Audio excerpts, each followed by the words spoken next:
Today I'm going to review the LEGO set 70316, Jestro's Evil Mobile.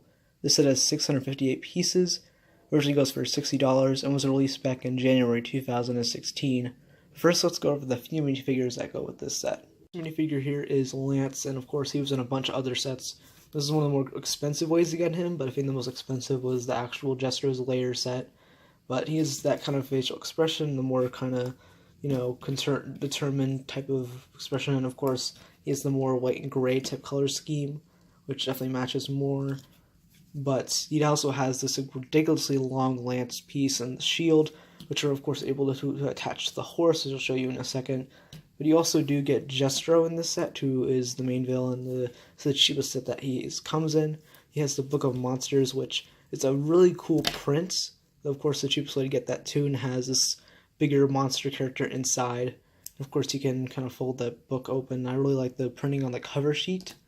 Jestro himself has this evil expression, and if you take off his gesture piece, the hat, he has that kind of more scared look. And he uses this arrowblade piece from Ninjago as a staff to conjure up the monsters or whatever, I don't know. And I do like that gesture hat piece, which they really don't use too much. And I especially like it in the purple color, and it really does match well with the red. Here is the Robo Horse. This, of course, there really is no features. It mostly just holds his weapons.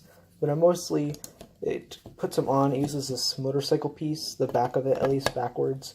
And you kind of attach it using these pieces up here, which can pose.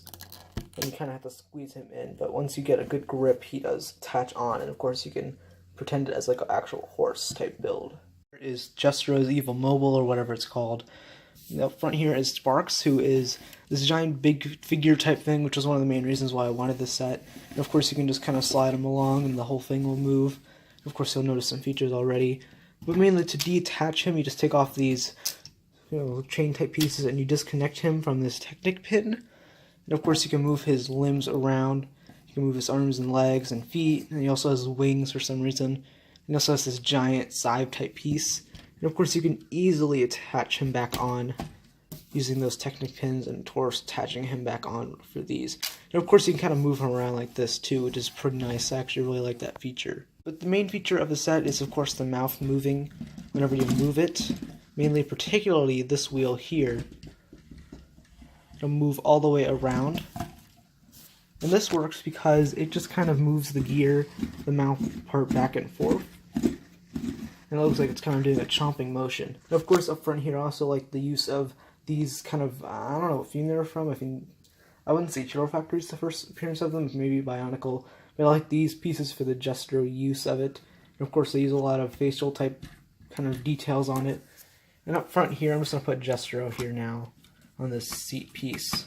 You gotta make sure you get him in good with the book. And you kind of make sure his cape doesn't bend.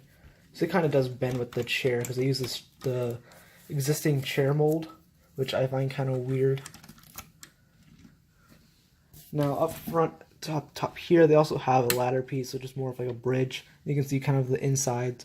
And just a treasure chest, which has some gold studs inside. And once you remove that, there's some kind of mouth type piece used, I guess, to scare characters or something. And of course up front here, there's also, you can shoot out cannons.